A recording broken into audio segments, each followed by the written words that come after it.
ગુજરાત રાજ્યના ખેડૂતો માટે સારા સમાચાર આવે છે। ગુજરાત રાજ્યની જીવાદોરી સમાન સરોવર નર્મદા બંધ ગત સિઝનમાં છલોછલ ભરાતા જેના ફળ સ્વરૂપે આખી સિઝન ઉનાળામાં પણ રાજ્યના ખેડૂતોને સિંચાઈનું પાણી અને રાજ્યની જનતાને પીવાનું પાણી વીજળી જોઈએ એટલી મળી રહે છે। એટલો ડેમ હાલ સક્ષમ છે। પાણીનો વિપુલ માત્રામાં જથ્થો ડેમમાં છે। નર્મદા ડેમ 77% ભરેલો છે। નર્મદા ડેમની હાલ સપાટી 131.10 મીટર છે, જે ગત વર્ષની સરખામણીમાં 8 મીટર વધુ છે।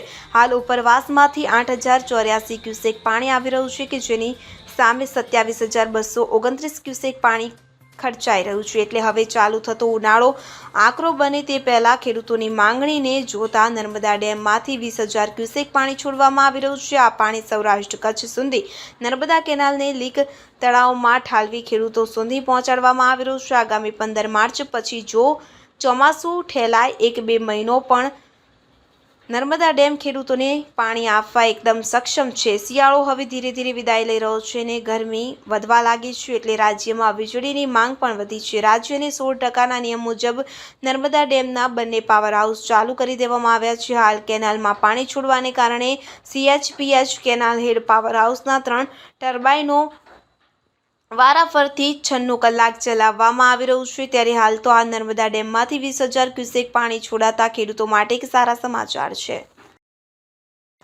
દીપક જગતાપ, રાજપીપળા। હવે જુઓ દેશ દુનિયાની તમામ ખબરો તમારી આંગળીના ટેરવે। ઉઠાવો મોબાઈલ અને Google Play Store પરથી ડાઉનલોડ કરો અમારી CN24 ન્યૂઝ મોબાઈલ એપ।